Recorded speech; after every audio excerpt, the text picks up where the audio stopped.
이사야서 66장 18절에서 21절까지 우리 한 목소리로 같이 읽도록 하겠습니다. 18절에서 21절까지 같이 읽습니다. 시작. 내가 그들의 행위와 사상을 아노라.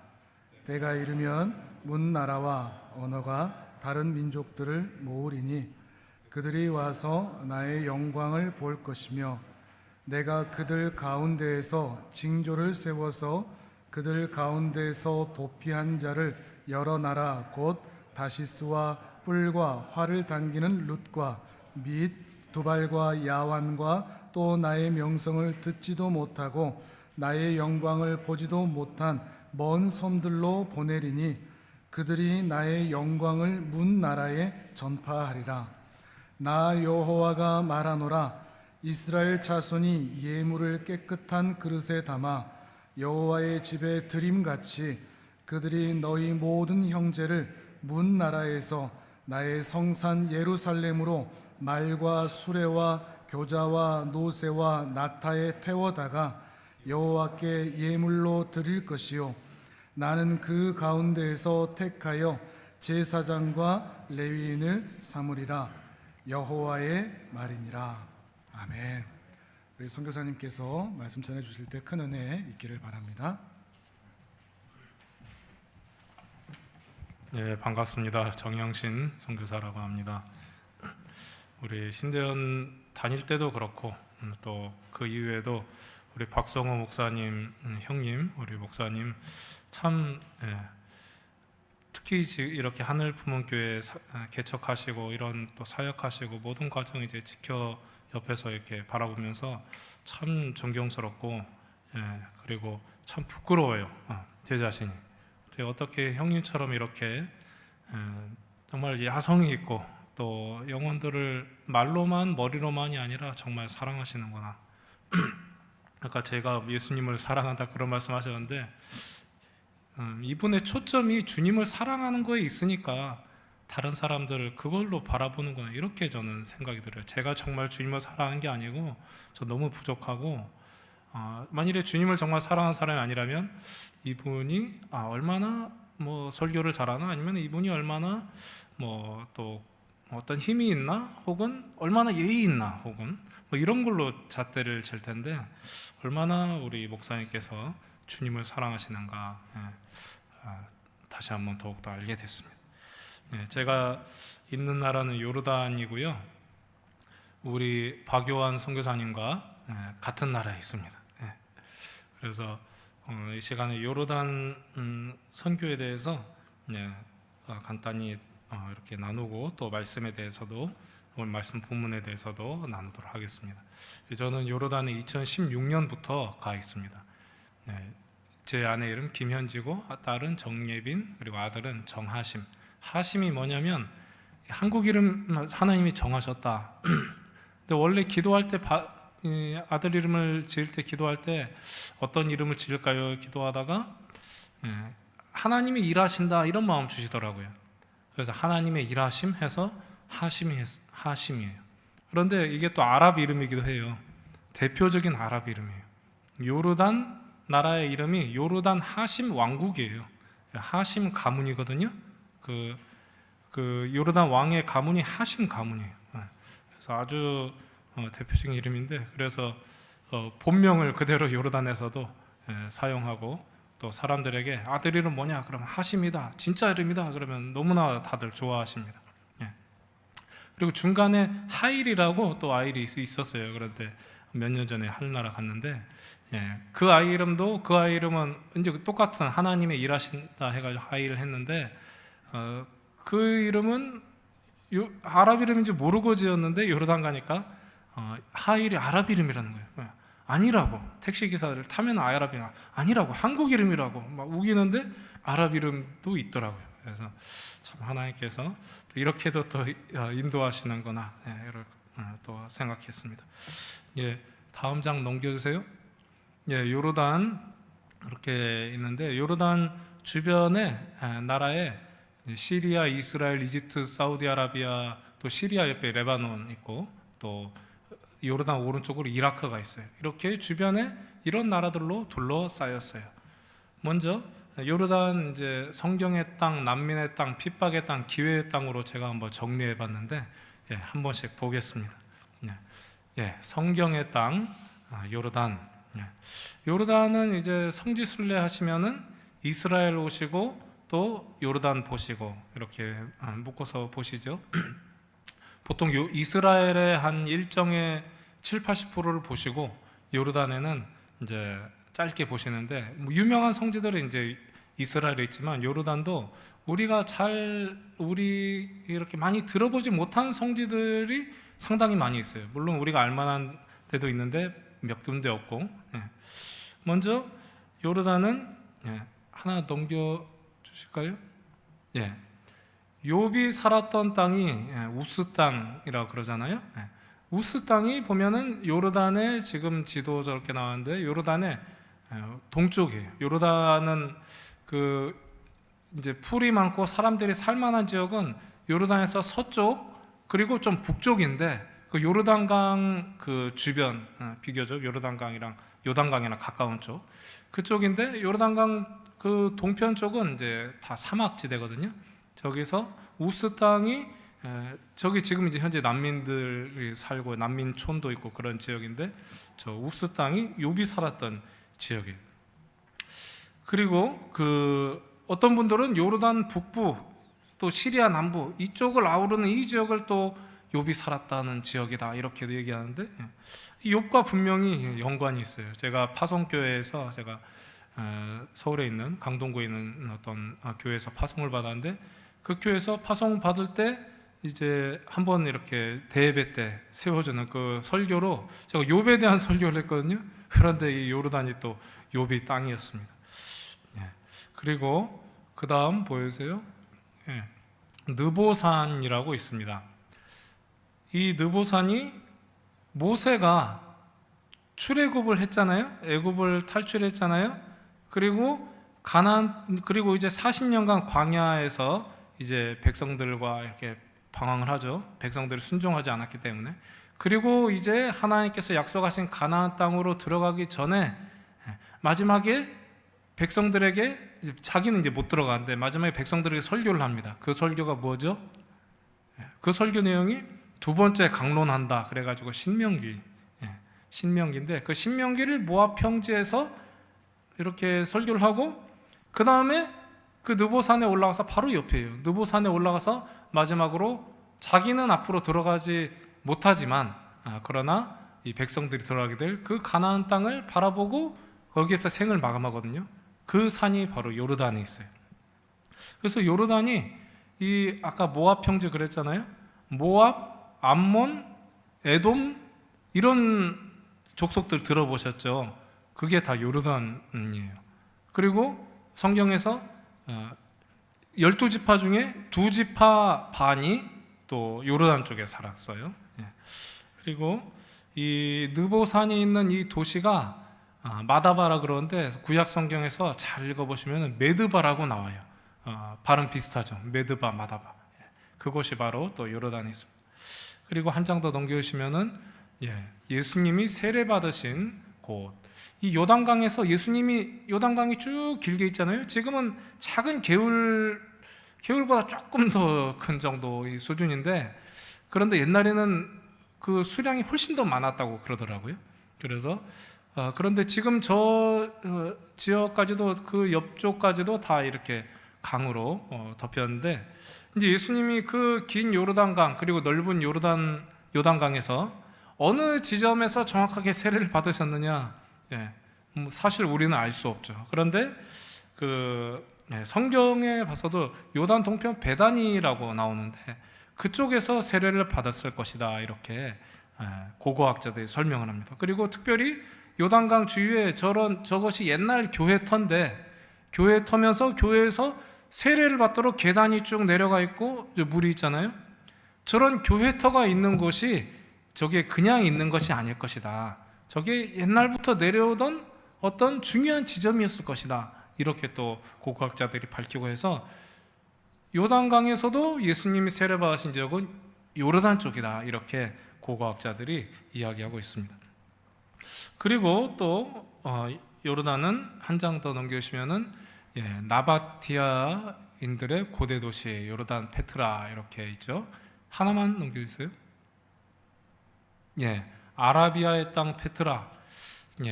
아라비아. 그 사도 바울이 사도 바울 되기 전에 이제 사울이 이제 그 믿는 사람들을 핍박하죠. 스데반이 순교할 때 옆에서 옷을 들고 있고 그 스데반이 불법적으로 사실 죽은 거예요. 그런데 당연하게 여기고 그러면서 본인들이 그 사울도 믿는 자들 더 발본색원해서 죽이기 위해서 다메섹이라는 도시로 갑니다. 다메섹이 지금 요르단 위에 시리아의 수도 다마스커스예요. 다메섹, 다마스커스 비슷하죠. 다메섹으로 가는 도중에 예수님을 환상 중에 보고 거기서 회심을 하죠. 그걸 회심해서 이제 눈을 멀게 되는데 다메섹으로 가서 다메섹의 직가라는 도시에 가서 아나니아를 만나라. 성령님께서 그렇게 말씀하셔서 아나니아를 만나고 아나니아가 기도해줘서 눈을 뜨게 되죠. 그리고 그 이후에 아라비아로 가서 3년간 머물렀다 그렇게 나오는데 그 아라비아가 사우디아라비아가 아니고 나바티아인들의 그 도시에 나바티아인들의 왕국이에요. 그 나바티아 왕국의 수도가 요르단의 페트라예요. 저곳은 이제 돌들 아주 높은 돌들 사이로 쭉 걸어가다 보면은 큰 이런 유적이 나오는데 이것이 페트라예요. 그래서 그 아라비아가 옛날에는 지금 사우디아라비아는 우리가 아라비아로 알고 있죠. 그런데 그 위에까지 다 아라비아로 불렸어요.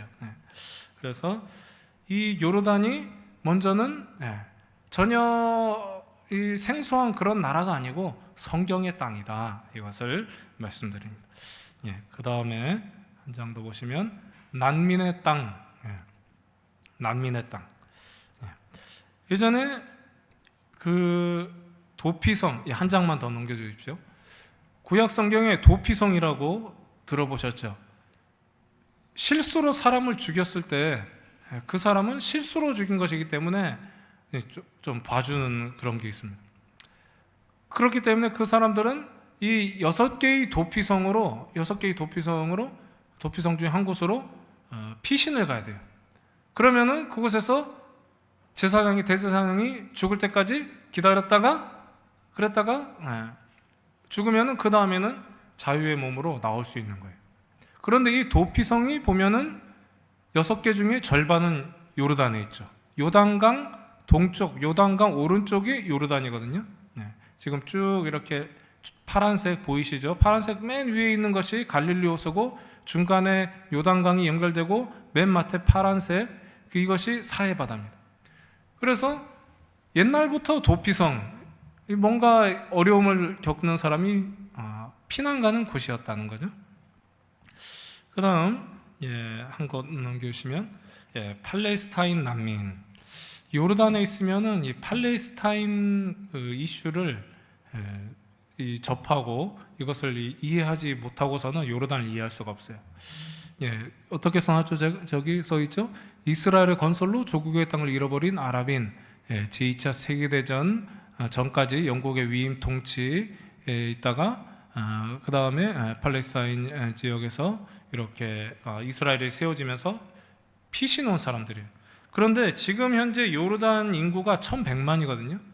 이 중에 시리아 난민, 이라크 난민, 수단 난민 이런 난민들 그리고 이제 이집트에서 노동자들 이런 사람들이 한 300만 되는데 400만 되는데 그러면 나머지 요르단 사람의 인구가 700만인데 이 700만이 진짜 순혈 요르단이냐? 서울 사람이 다 서울에서 태어난 사람이 아니잖아요. 다 순혈 요르단이냐? 그게 아니라는 거죠. 이 중에 그 700만의 요르단 인구 중에 3분의 2는 팔레스타인계 요르단인이에요. 근데 팔레스타인 사람인데 이제 요르단으로 와서 오래 사니까 이제 요르단 시민권을 받고 요르단 사람으로 사는 거예요. 그 중에 이제 팔레스타인 중에 가자지구, 서한지구 이런 거 들어보셨죠? 특히 가자지구 쪽에서 온 사람은 아직 시민권도 못 받고 그냥 팔레스타인 난민이다 이렇게 돼 있는데 알고 보면 나머지 요르단인으로 된 팔레스타인 사람들도 다 난민이죠. 다 이주해서 온. 그래서 요르단은 난민의 땅이다.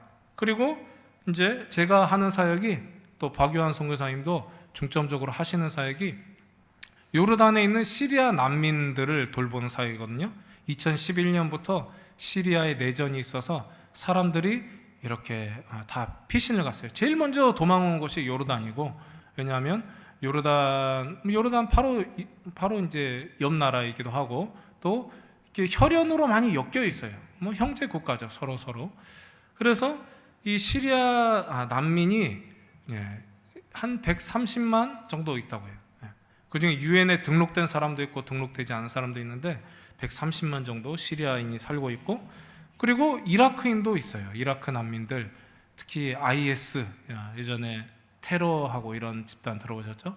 그 IS가 특별히 이라크의 기독교를 다 말살시켰죠. 그래서 기독교 난민들이 많아요. 이라크 난민들 중에서는 또 기독교인들도 많아요. 그래서 그 기독교인들이 또 요르단에 오면 이제 교회에 오잖아요. 주로 이제 요르단과 그 이라크의 소수의 기독교인들은 대부분 정교회나 카톨릭이에요. 저희처럼 이런 개신교가 아니고. 그런데 어쨌든 그 사람들이 이제 요르단에 와서 교회를 다니는데, 카톨릭이든 또 개신교 교회도 개신교가 아니었지만 또 와요. 그래서 요르단 교회가 부흥이 됐다는, 진짜예요. 그 사람들이 이제 많이 와서, 요르단 사람이 교회는 많이 안 오는데, 그렇게 또 있고, 또 예멘, 수단 이런 데서 온 난민들. 그래서 시리아에 계셨던 선교사님들, 그리고 시리아로 가려고 했었던 선교사님들, 또 예멘으로 갔던 분들, 또 예멘으로 가려고 하셨던 분들 다 이렇게 못 가서 요르단으로 주로 많이 오셨거든요. 그래서 현재는 요르단이 예전에 비해서, 그리고 아랍 국가들의 사실 선교사님들이 많이 없는데, 그런 것에 비해서는 현재 선교사님들이 좀 많이 계신 편입니다. 그렇게 난민들이 지금 모여 있다는 거죠. 그래서 난민들이 저기 사막에 이제 텐트나 아니면은 유엔에서 지원해줘서 주로 이제 컨테이너로 다 돼 있어요. 그것에 난민 캠프가 있고, 자타리 난민 캠프라고 아주 큰 곳이 있고, 그다음 아즈락 캠프가 아까 말한 요베 고향 우스라는 곳이에요. 저곳에 이렇게 사는데, 난민들이 이제 난민 캠프보다는 이제는 도시에 나와서 빈민으로 더 많이 살아요. 그래서 제가 이제 지금까지 있었던 요르단 수도 암만에 제일 많은 난민들이 살고, 이제 아주 뭐 조그만 집, 보잘것없는 집, 월세 작게 내고 살면서 살고, 또 제가 또 이사갈 그 지역이 저 자타리 난민 캠프가 있는 같은 행정구역에 있는 도시인데, 난민 캠프에서 한 20분 떨어진 곳, 그곳에 난민이 지금 자타리 캠프에 사는 난민보다 더 많이 살아요. 저 그 도시에, 소도시에. 그래서 요르단은 난민의 땅이다. 그 다음 하나 넘겨주십시오. 그 위에 설명을 안 했는데, 이라크에서 온 난민입니다. 우리나라에서도 이렇게 이라크에서 온 난민인데, 이렇게 요르단에도 이렇게 많다는 것입니다. 하나 넘겨주시고, 그 다음에 요르단은 핍박의 땅. 물론 개종의 자유가 없어요. 물론 요르단의 기독교 역사가 몇 년일 것 같아요? 요르단 기독교 역사는, 우리나라 기독교 역사는 100년, 한 120년 이렇죠. 요르단은 얼마 될까요? 한 200년 될까요? 아니면 한 50년? 2000년이에요, 2000년. 예수님이 오셨을 때부터 거기 성지니까 쭉 믿는 사람들이 그쪽에서 소수 이렇게 살았죠. 그들의 기독교 역사가 훨씬 길어요.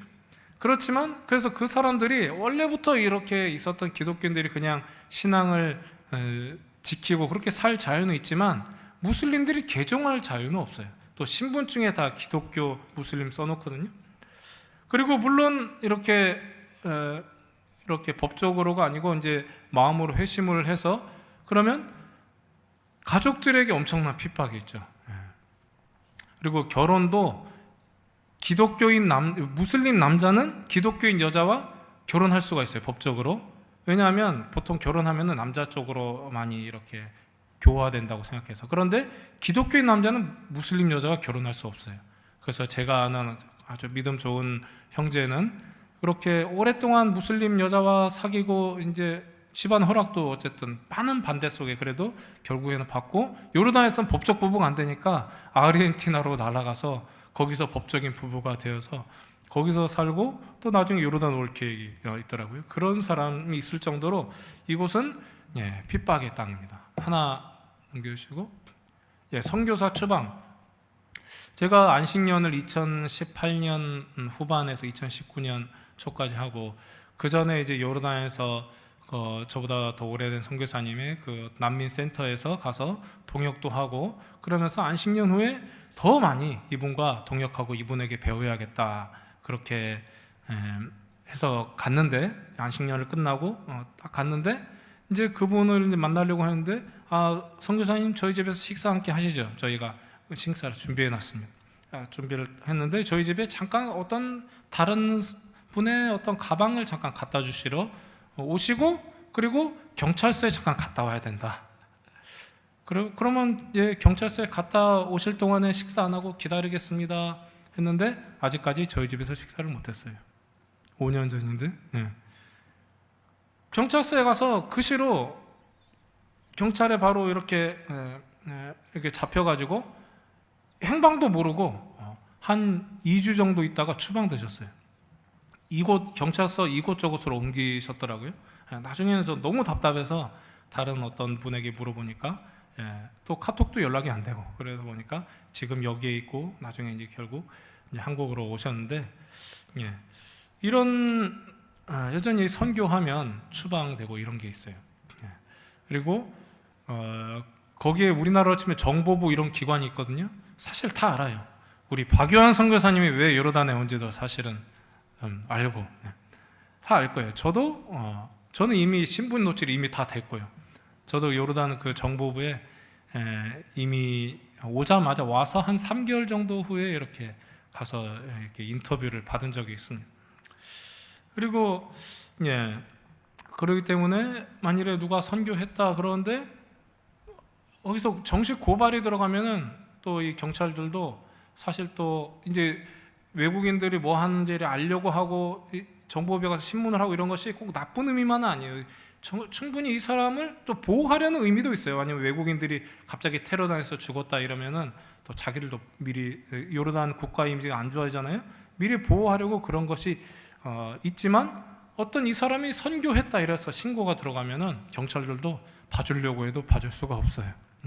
그래서 여전히 추방시키고 그런 나라예요. 하나만 더 넘겨주시고, 이 사건 기억나시나요? 2004년도에 김선일이라는 분이 가나무역 이라크에서 테러리스트들에게 잡혀서 피랍됐죠. 기억나세요? 그때 온 대한민국이 떠들썩했는데 우리 청년들은 모르실 수도 있고. 근데 이분이 제가 이분과 같은 회사 동료예요. 근데 저도 이분 그 전에 만나고, 한국에서 출국하기 전에 만나고, 저도 이분이 가는 이 자리에 딱 갈 뻔했는데 저는 아프가니스탄으로 가게 됐어요. 막상 회사 본사로 가니까 이라크로 가기로 다 한국에서 하고 출국했는데 아프간으로 가게 되고, 이라크 갔으면 이분 자리에 갔을 거고, 제가 아프간에서 나와서 그 필리핀으로 갔는데 필리핀으로 가서 3일 후에 이 뉴스가 터졌어요. 그런데 제가 나올 때 저는 이 회사 일 그만하고 저는 필리핀으로 가서 성경 통독하고 이런 생활을 했거든요. 이런 공동체 생활을 했는데 이거 하러 가겠습니다. 그렇게 사장님께 얘기했는데 사장님께서 이라크로 가라 이렇게 답장을 해주셨어요. 그런데 갔으면 또 이분 자리에 갈 뻔했어요. 왜냐하면 이분이 이때 회사를 나오려는 시점이었거든요. 그런데 아직 준비가 되신 분은 하나님께서 순교의 제물로 받으시고, 저처럼 아직 덜 된 사람은 주님께서 살려주셨죠. 그런데 이 김선일 씨가 이제 이라크에서 참수됐는데, 이분을 죽인 그 세력이 그 세력의 그 주동자가 알 자르카위라는 사람인데, 이 사람의 이름이 왜 알 자르카이냐? 본명이 알 자르카이가 아니거든요. 왜냐하면 이 사람이 출신이 어디냐? 요르단의 자르카라는 도시예요. 자르카라고 그 요르단에서 세 번째로 큰 도시인데, 저도 이번에 지역을 옮기면서 혹시 자르카로 갈까 이런 생각도 잠깐 기도도 한번 해봤는데, 만일에 갔으면은 저의 동료를 처참하게 죽인 그 사람의 고향으로 갈 뻔했죠. 좀 섬뜩한데 참 가슴 아픈 사건이죠. 이처럼 요르단이 이런 핍박의 땅이다. 분명히 이런 요소가 있어요. 그 다음 그럼에도 불구하고 요르단은 기회의 땅입니다. 하나 넘겨주십시오. 기독교와 이슬람이 공존하는 나라예요. 공존하면서 싸우지 않고 이렇게 공존하는 그런 대표적인 나라인데, 지금 보면 저곳이 저희 집이랑 걸어서 뭐 한 10분 정도밖에 떨어져 있지 않은데, 저는 아주 자주 지나가는데 오른쪽에 큰 이슬람 사원이 있고, 요르단에서 제일 큰 이슬람 사원 중에 하나예요. 그 다음 왼쪽에 어떤 십자가가 있죠. 이집트 콥틱 교회인데, 그리고 저 교회 바로 옆에 또 그리스 정교회가 또 있어요. 이 이슬람 사원과 이 바로 옆에 교회가 있는 이런 장면을 심심찮게 봅니다. 요르단에서. 이 말은 기독교인들이 그래도 신앙을 갖도록, 아프가니스탄 이런 데는 아예 기독교 믿는 것조차도 허용이 안 되는데 요르단은 공존할 수 있도록 돼 있다는 거죠. 그리고 기독교가 무슬림들에게 기독교를 전파하면 그것은 위법인데, 무슬림들도 사실 기독교인 어떤 요르단 사람, 이 사람에게 막 강요해서 위협하듯이 이슬람을 전파하려고 그러면 이것도 불법이에요. 그러니까 서로 공존하게 되어 있다는 거죠. 그리고 하나만 더 넘겨주시면, 비자가 있는데, 먼저 이 비자 중에 교회를 통해 받는 비자도 있어요. 제가 교회를 통해서 받는 비자가 이번에 제가 받게 됐는데, 제가 그것이 그냥 자원봉사자 비자인 줄 알았는데, 그 이름이 알고 보니까 교회를 통해 받는데 자원봉사자 비자도 있고 목사 비자도 있더라고요. 제가 받은 비자가 보니까 신분증 뒤에 목사라고 써 있어요, 아랍어로. 그래서 이런 아랍 국가에서, 이슬람 국가, 그것도 아랍 국가에서 목사로도 비자가 나오는구나. 그런데 이것이 이 선교의 자유를 준다는 의미가 아니고요, 서로 다른 기독교와 이슬람이 공존하는 것을 인정한다는 의미에서 비자를 주는 거예요. 그런데 보통 이렇게 교회를 통해서 목사 비자를 받으면은 교회 안에서만 사역해라, 사실 이런 것입니다. 교회 안에서 어떤 부서 사역이든지 어떤 다른 어떤 활동들의 사역이든지 선교하지 말고 교회 안에서 교회 비자로 했으니까 교회 안에서만 해라. 그래서 사실 비자를 이렇게 받으면은 이 무슬림 사역은 사실 하지 못하는 거죠. 그리고 정부에서도 감시를 할 수 있으니까. 그런데 제가 이 비자를 받은 그쪽 교회는 또 시골 지역이고, 또 교회에서 오히려 제가 난민들, 무슬림들을 만나면서 이렇게 해도 교회가 오히려 우산이 되어줄 수 있어요. 그래서 저는 비자도 받고 무슬림 사역도 하고, 이게 두 가지를 다 잡았는데, 제가 이렇게 하려고 해서 된 게 아니고 주님이 은혜 주셔서 됐는데, 이후에 좀 더 얘기해보고, 그 다음에 이 비자가 비자 문제가 선교지들마다 다 어려워요. 그런데 제가 다른 선교사님들과 얘기하다 보니까 요르단보다 더 어려운 나라들이 많더라고요.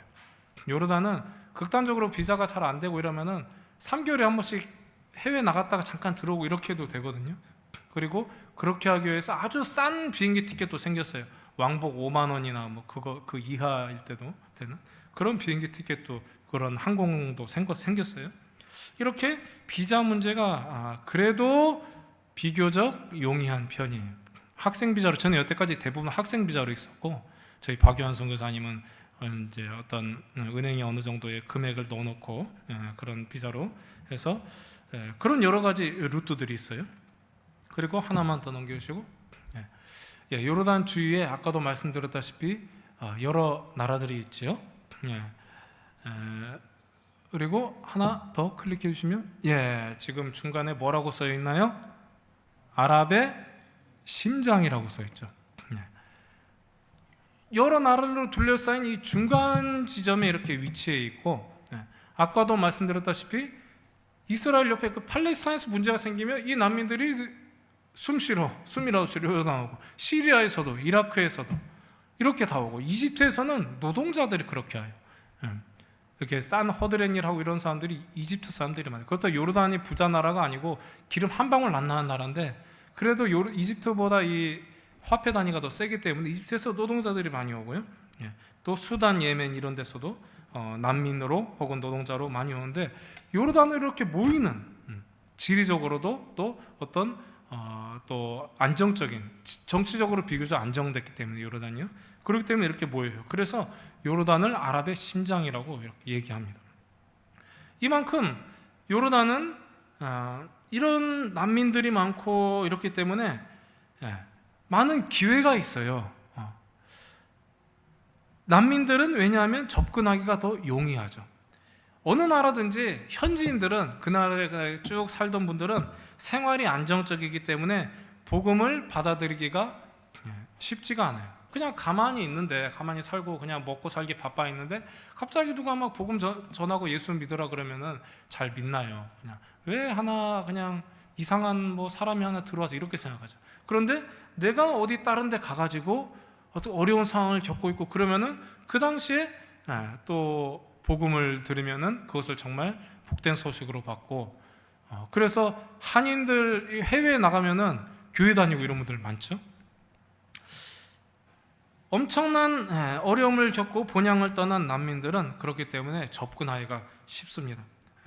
그들은 마음이 가난하고 또 우리도 어려운 시기에 예수님을 만나기 쉬운 것과 같습니다. 오늘 성경 본문 19절을 한 번 더 보겠습니다.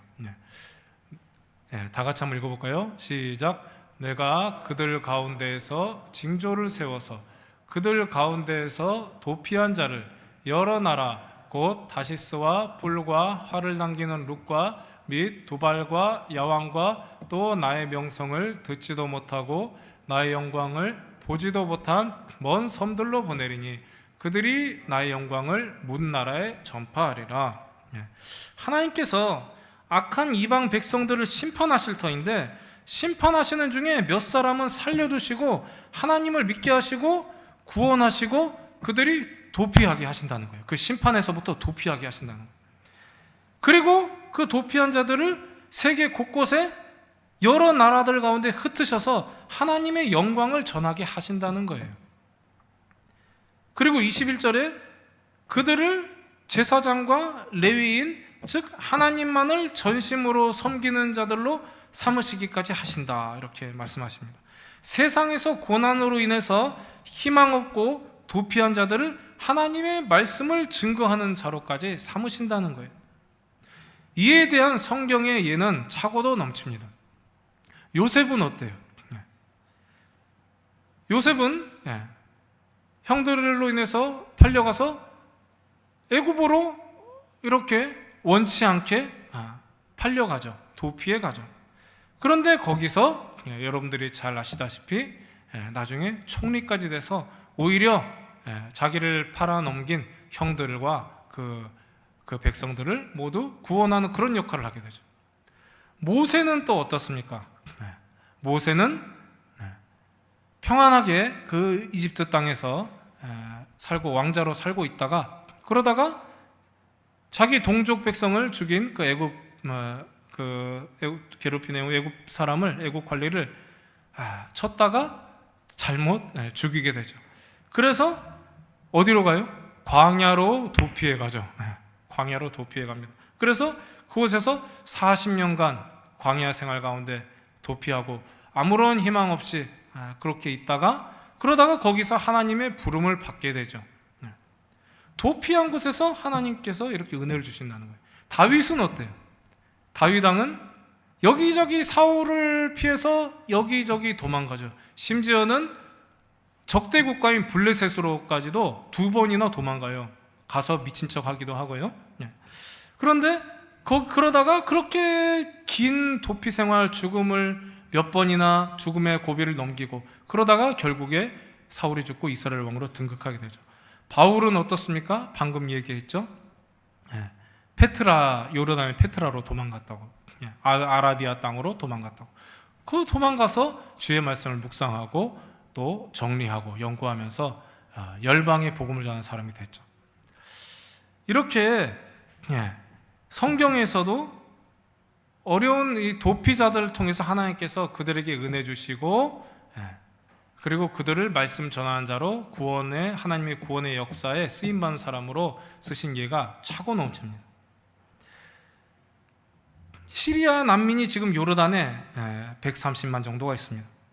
그래서 많은 사람들이, 특별히 시리아 난민 사태가 처음 일어났을 2011년 이때부터 한 3년간은 정말 많은 사람들이 도움을 받고, 또 어렵고 마음이 가난하니까 도움받으면서 예수 믿고 이런 사람들이 정말 많이 생겼어요. 그런데 물론 그 중에서는 또 예수님 꿈꾸는 사람들이 많아요. 아주 널려가지고 신기하고 이렇지도 않아요. 제가 아는 어떤 자매도 저랑 같이 몇 번 만나고 알아보고 공부도 하고 이런 자매인데, 이 자매도 꿈에서 예수님 꿈꾸고 그 다음부터 자기가 자기 발로 교회에 나가고 거기서 막 목사님 만나서 막 질문도 하고, 그래 앞으로 말씀 전하는 사람 되겠다 이렇게 얘기하는 그런 시리아 자매도 있어요. 그리고 또 어떤 자매는 아직까지 무슬림의 옷을 입고 이렇지만 예수님 자기가 받고, 예수님 이렇게 태어나신 이런 그런 집에서 인형극 그런 것도 막 하고 놀고 이런 아이도 있고요. 물론 이렇게 초기에 많은 사람들이 이렇게 개종을 했는데, 지금 많은 사람들이 사실 개종한 많은 사람들이 이슬람으로 다시 돌아갔어요. 그 중에 이제 개종하고 이런 것 중에 거품이 있긴 있습니다. 그렇지만 분명히 이들이 그래도 말씀을 들을 수 있다는 이것이 어디예요? 이슬람 국가에 말씀을 전하는 것이 쉽지 않은데 말씀을 일단 들을 수 있잖아요. 이것이 또 큰 하나님의 은혜죠. 난민으로 됐기 때문이죠.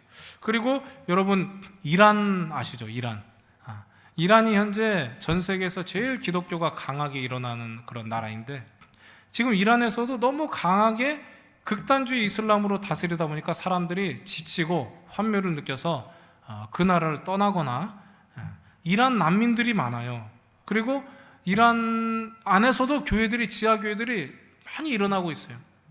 너무 어렵고 힘드니까 오히려 그곳에서 복음이 더욱더 전파된다는 거죠. 그리고 아프가니스탄, 이란 옆에, 제가 옛날에 아프간에 잠깐 있었다 그랬죠. 그곳에 난민들이 또 이렇게 많이 생기고, 아프간의 교회들이 이렇게 해외에 많이 생기고 있다고 합니다. 이것도 탈레반이 점령해서 최근에 더욱더 이제 미군이 물러가고 탈레반이 더 강하게 하는데, 그러면서 난민이 나오면서 아프간 사람들은 오히려 복음을 듣는 사람들이 더욱더 많습니다. 그리고 세계 최대의 난민 종족이 어디인 것 같습니까? 혹시 들어보셨습니까? 많은 최근에 이제 시리아 난민도 있고, 예전에 박유한 선교사님이 계셨던 방글라데시로 도망온 로힝야 난민도 있고, 그리고 팔레스타인 사람도 난민이고, 그런데 최대의 난민 종족은 쿠르드족 들어보셨죠? 이 터키, 이라크, 시리아, 이란을 이렇게 걸쳐서 산 종족인데, 쿠르드족이 세계 최대의 난민 그룹인데, 이 쿠르드족 중에는 이제 시리아에 살면 그 사람들이 신분증은 시리아인이고, 이라크에 살면 신분증은 이라크인이고 이런 거예요. 그런데 시리아 난민들이 이렇게 레바논이나 요르단으로 와서 있는데, 그 중에 쿠르드 출신 시리아 난민이 또 그렇게 많아요. 특별히 레바논에 쿠르드인 교회가 생겼어요.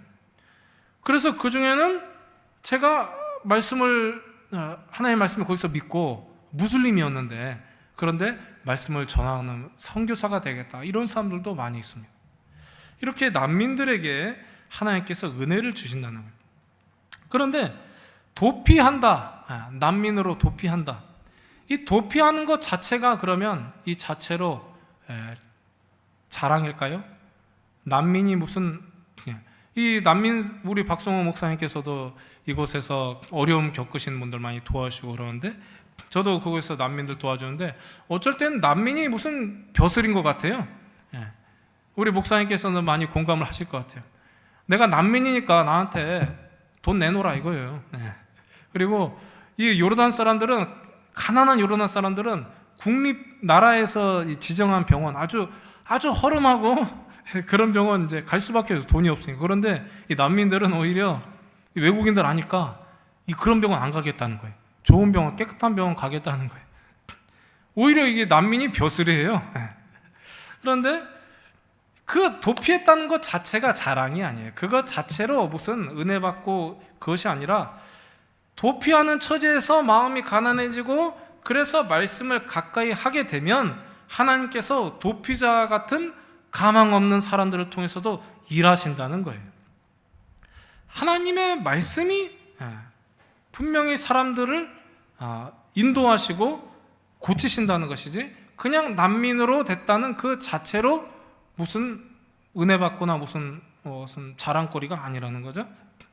탈북자들, 제가 그 아까 필리핀에 있었다 그랬잖아요. 필리핀에 이제 아프가니스탄에서 힘들게 있다가 이제 도피한 거예요. 저도 이렇게 이 생활 도저히 하다가 사람이 탈진되겠다, 영적으로도 고갈되고 육적으로도 그러고 너무 힘들어서 사장님께, 그러니까 그 회사가 어떤 회사냐면 자비랑 사역하는, 선교한다고 이렇게 선교지가 있는 김선혜 씨랑 그런 똑같은 그런 회사인데 나가는데, 그래서 저는 돈 벌고, 돈 많이 버는 것도 아니죠. 그 아프간에서 뭐 미군 부대 안에서 사업하는데 뭐 얼마나 벌겠습니까?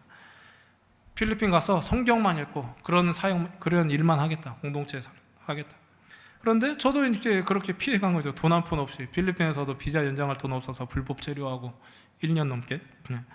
그런데 거기에서 말씀만 하루 종일 성경만 읽는 거예요. 아침에 새벽 예배 1시간, 저녁에 저녁 예배 2시간 반, 낮에는 계속 성경만 통독. 이 생활을 1년 반 했는데, 그런데 그 사역이 어떻게 생겼냐? 탈북자들에게, 원래는 탈북자들 섬기시던 선교사님들, 중국의 선교사님들이 탈북자를 데리고 뭘 하겠어요? 밖에 나가는 것도 위험해요. 어디 돌아다니는 것도 정말 위험해요. 그 안에서 그럼 뭐 해요? 가만히 있어봐야 싸우기나 하지. 그 안에서 그냥 성경만, 그렇다고 무슨 제자 훈련 이렇게 받을 만한 지적인 실력도 안 되죠. 그냥 성경만 계속 읽힌 거예요. 성경만 읽는데, 그래서 성경 100독, 성경 1000독 막 이렇게 얘기합니다. 성경만 읽다 보니까 그 중에서 은혜 받는 사람들이 나오고, 또 어디 미국으로 들어왔는데, 미국에서 그래서 탈북자들인데 가서 결국 은혜 받고 거기에서 선교하겠다 이렇게 한 사람들이 또 있다 그래요. 탈북자들이 어떻게 그들이 변했어요? 사실 상당히 거친 사람들이거든요. 이 사람들이 말씀만 읽다 보니까 그 중에서도 말씀을 전하겠다고 하는 그런 자들도 나온다는 거죠. 저도 아까도 말씀드렸다시피 완전히 심신이 지친 상태에서 필리핀으로 도피하듯이 그렇게 갔는데, 3일 도착한 지 3일 후에 회사 동료가 테러리스트에게 잡혔다는 뉴스가 터지지를 않나. 그런데 그곳에서 말씀을 충분히 읽다 보니까 내가 이게 신학교 가도 되겠구나 이런 마음이 들었어요. 그 전에도 신학해라 이런 말 하는 분들이 있어도 스스로 자신이 없었어요. 그런데 말씀 읽고 그 다음에 11월 말에 한국으로 귀국한 지 한 2주 있다가 신대원 시험인가 그랬는데, 시험 공부 뭐 하게 했어요? 뭘 했어요? 나중에 신대원 시험, 우리 때는 그때 경쟁률이 높았습니다. 우리 목사님 기억하시겠지만 지금은 이제 요즘 신대원들이 미달인데 저희 때는 높았어요. 그런데 성경 문제집을 누가 하나 갖다 줬는데 그거 이런 게 있구나, 한 3, 4일 보고 들어갔어요.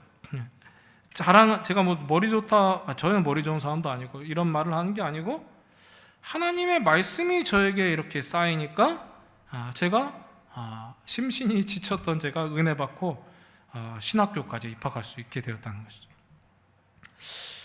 요르단에서도 제가 무슨 사역을 해야 할까?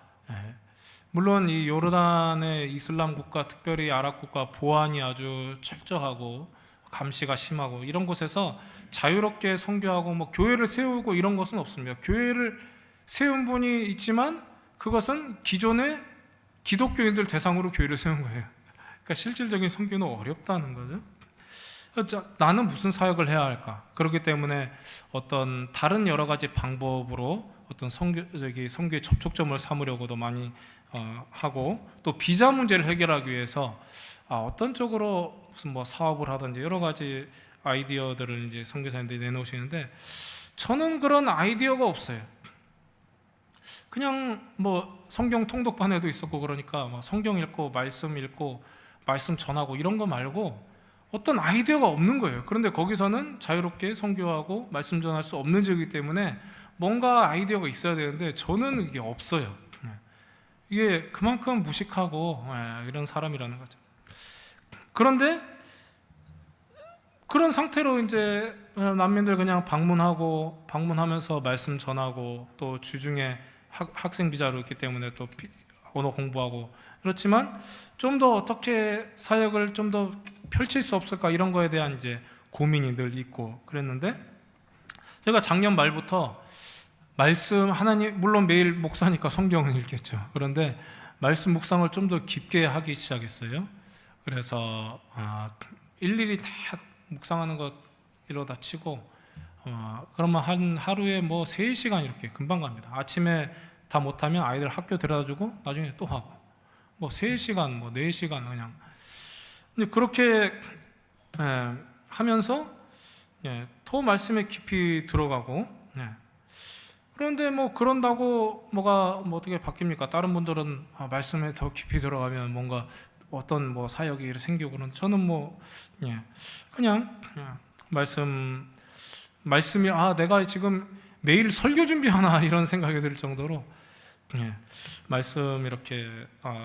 말씀에 집중하게 이렇게 됐는데 제가 일주일에 한 번씩 방문하는 그 시골 도시가 있어요. 요르단과 시리아 국경 지역의 작은 소도시인데 그 소도시로 제가 일주일에 한 번씩 가서 거기에는 이제 그곳의 현지 교회와 함께 난민들을 방문하고 이런 사역을 했는데 그곳의 목사님께서 자꾸 이사를 오라고 하시는 거예요. 그런데 왜냐하면 저랑 같이 이렇게 방문을 간 그 미국 사람이 그걸로 아예 이사를 가버렸거든요. 그러니까 이제 저에게도 이사 한번 와보지 이렇게 그런데 한번 그냥 그냥 떠보는 말 있잖아요. 그런 것처럼 들렸어요. 어차피 이사 오기 힘든 거 아니까 그 소도시로 시골 도시 이사 오기 힘든 거 아니야. 그냥 이 사람들이고 장난칠 겸 떠보는 것처럼. 근데 종종 말씀하셨어요. 그런데 제가 올해 한 2월 말 3월 정도부터 더 현지인들 속에 깊이 들어가고 싶은 마음 그리고 말씀을 더 많이 전하고 싶은 그런 마음이 이렇게 깊이 생겼는데 그러다 보니까 이 현지인 목사님께서 요르단 교회의 그 시골 교회 목사님께서 말씀하시는 것을 좀 더 진지하게 듣기 시작했어요. 정말 하나님께서 인도하시는 건가? 말씀하시는 건가? 그러면서 기도하면서 인도하면서 하나님의 사인을 구하면서 이곳으로 가야겠다 이렇게 결심을 했어요. 그곳으로 가서 이제 가는데 가서 이제 뭐 차도 필요할 것이고 가면은 시골이고 또 시골에서 방문 사역을 하면은 저는 그 교회에서 난민들 방문하는 사역이에요. 그 교회 안에 어떤 사역이 아니고 차가 꼭 필요해요. 또 저만 방문 가는 것이 아니라 외국 사람들이 그곳에 이렇게 방문을 오면 단기 선교처럼 방문을 오면은 제가 그 사람들을 제 차에 한 3명 이렇게 2-3명 태우고 또 그분들도 가시고 싶어 하니까 같이 가요.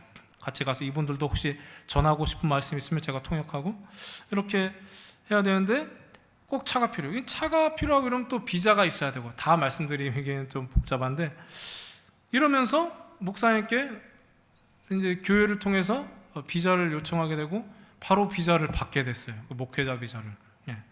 그 시간상으로도 사실 촉박했는데 이번에 한국으로 나오기 전에 받게 됐어요. 정말 이게 또 가족 비자까지 제 비자로 가족 비자 신청하는데 출국한 날 아침에 또 그것도 다 나오게 됐어요. 참 여러 가지 하나님께서 인도하신다 이런 마음이 들었어요. 그런데 왜 하나님께서 나에게 이렇게 잘하시나? 왜냐하면 아까도 제가 얘기했듯이 저는 말씀 전하는 거 말고 다른 아이디어가 없는 사람인데 여기에서는 난민들 방문하면서 그것도 교회를 통해서 방문하는 거잖아요. 그 난민들도 이 사람은 교회를 통해서 왔다 그러니까 말씀을 전할 거라는 걸 의뢰 좀 마음의 준비가 돼 있어요. 그렇지 않으면은 제가 여태까지 개인적으로 난민들을 방문했을 때는 친분을 쌓은 다음에 언제부터 말씀을 전해야 될까? 몇 번에 방문하잖아요. 그러다가 오늘 한번 말씀을 전해도 되겠습니까? 아니면은 제 안에서 말씀을 전할 분위기가 되나 안 되나 이거 늘 갈등하고 되게 오랫동안 교제하고 제일 우리가 공을 많이 들이는 가정에 말씀을 이제 한번 성경 말씀을 같이 읽자 용기를 내서 얘기를 해봤어요. 왜냐하면 공을 들였으니까 더 조심스러운 거예요. 얘기하니까 뭐라고 얘기하는지 아세요? 내가 꾸란도 안 읽는데 성경을 읽겠냐? 이렇게 이슬람교 경전인 쿠란도 안 읽는데 성경 읽겠냐? 그래서 친분을 쌓다가 말씀을 딱 전하는 그게 참 이렇게 쉽지 않았어요. 그런데 이 여기 쓴 영희는 교회를 통해서 가니까 말씀 전할 걸로 마음의 준비가 돼 있어요. 그리고 우리도 방문할 때 처음부터 우리 이렇게 한 달에 이 정도 교회에서 주는 물품으로 또 도와주는데, 그런데 또 우리 말씀을 전한다 이렇게 얘기를 해요. 처음부터. 그러면은 그쪽에서도 대부분 또 이렇게 수긍을 하고, 그렇기 때문에 그런 부분에서 또 문제가 해결되죠. 그리고 혹시라도 또 누가 오면 제가 목사님께 물어봤어요. 요르단 목사님께, 내가 목사라고 얘기하고 다녀도 됩니까? 누가 물어오면은 난민들 방문하고 다닌다 얘기해도 됩니까? 그 시골에서? 된대요. 교회가 어느 정도 또 바람막이가 돼줄 수 있어요. 왜냐하면 외국인이 몰래 이렇게 집집 방문하고 이러면 우리도 그렇잖아요. 가만히 있는데 무슨 이단들이 집집에 들어가서 방문하고 이러면 이상하잖아요. 근데 여기는 그 사람들 그런 느낌일 거예요. 외국인이 갑자기 와서 뭐 하면은 저거 뭐 또 뭐 하려고 저러나, 이상한 또 뭐 사상을 전하려고 저런 거 아닌가. 근데 교회를 통해서 하면 좀 공적인 느낌이 있죠. 그리고 교회에서 같은 요르단 사람이 만일에 문제가 생기면은 같은 요르단 사람이, 그것도 지역사회에서 공헌하는 그 요르단 교회 목사님이 저를 이렇게 보호해 줄 수 있다는 거죠.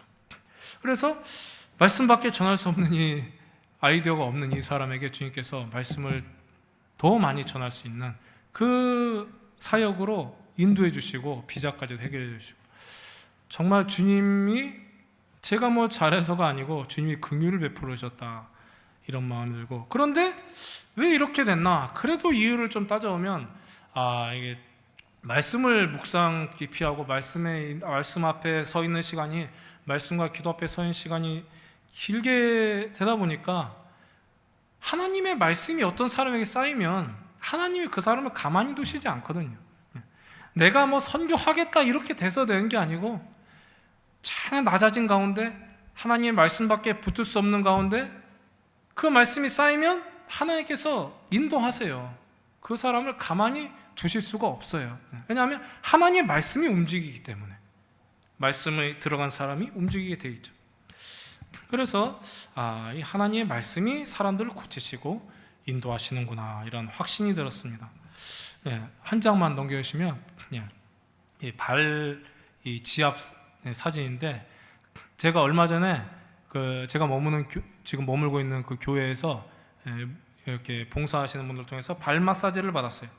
그런데 그 발 마사지 하시는 가르치시는 분 중에 교관 가르치시는 그분이 직접 전화해 주셨는데, 어찌나 아프던지 이 발 마사지 하면서 전도한다 그러는데 이렇게 아프게 하면서 전도하면 안 되겠구나.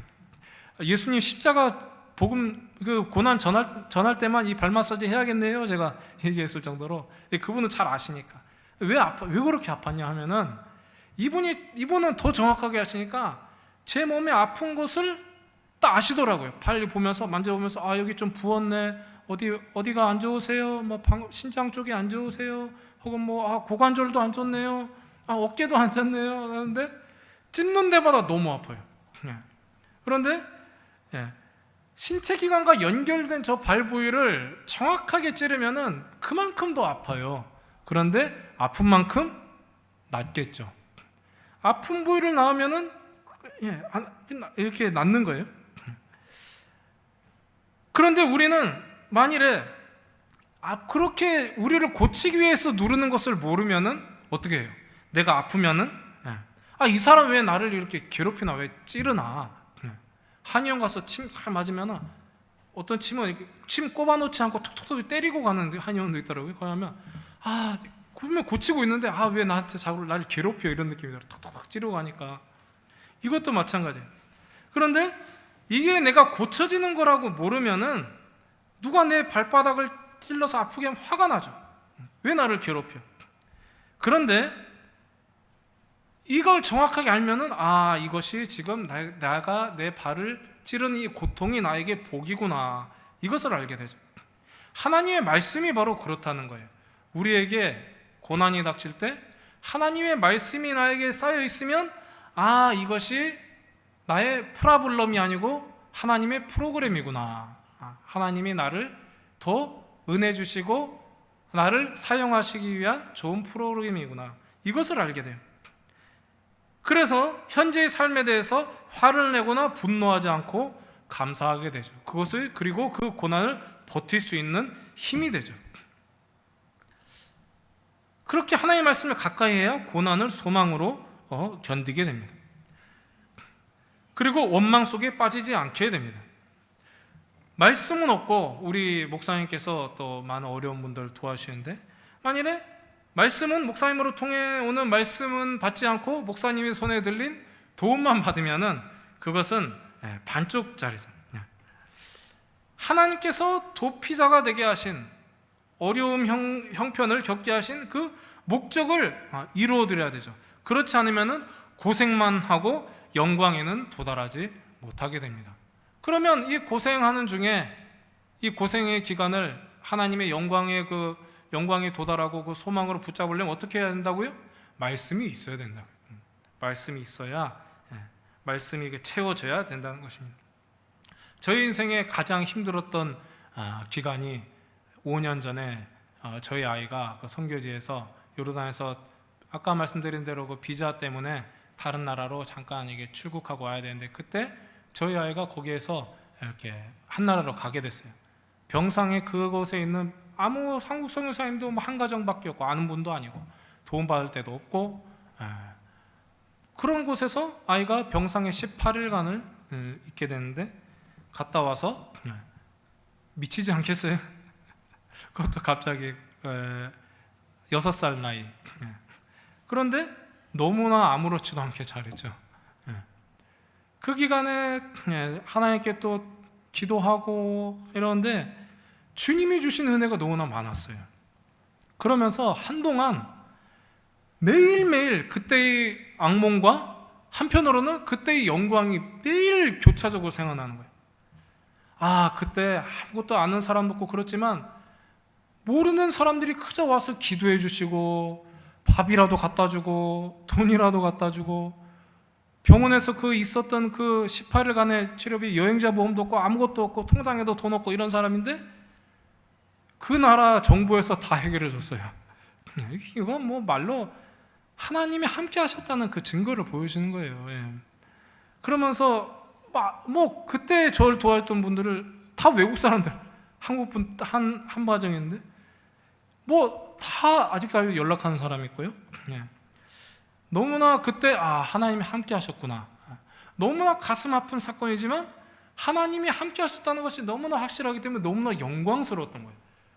우리 아이 장례식 때 너무 울 것 같아서 제가 손수건을 준비해 갔는데, 장례식도 안 하려고 그랬어요. 그냥 딱 하루만 하거든요. 딱 끝나고 다음날 발인 예배 했는데, 발인 예배 할 때 저희 원로 목사님, 저를 유아세례 주셨던 목사님이 설교해 주셨는데, 너무 말씀에 은혜로워서 손수건을 안 쓰게 됐어요.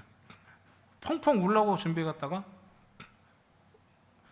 하나님의 말씀이 있으니까 아픔은 아픔대로 있지만 그것을 이길 수 있는 힘이 주어지다라는 거예요. 그리고 아픔 속에 주님이 저와 함께 하시고 우리 아이를 순교의 제물로 받으셨다는 것이 너무나 영광스럽지 않아요?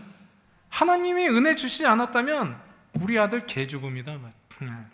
너무나 부끄럽기만 하고 얼굴을 못 들고 이렇지 않겠어요? 그런데 너무 영광스럽고 또 하나님이 우리와 함께 하시는 증거들이 너무나 많으니까 고난을 이길 힘을 주시더라는 거예요. 영광 속에 이르렀다는 거예요.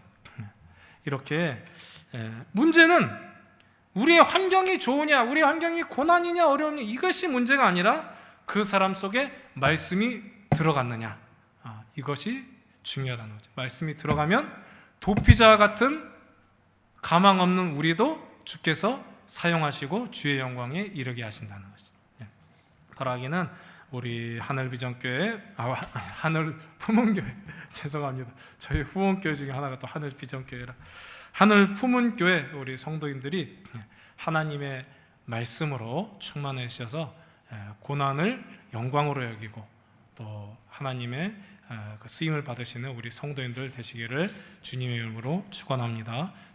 이 시간 함께 짧게 한번 기도하고 다 같이 한번 기도 끝내겠습니다. 먼저 저희 가정을 위해서 기도해 주십시오. 제가 이제 내일 모레 요르단으로 돌아가서 목요일부터 이번 주 주말부터 우리 아이 학교가 그 시골에 있는 학교에 이제 개학을 해요. 그래서 최대한 빨리 이사를 해야 돼요.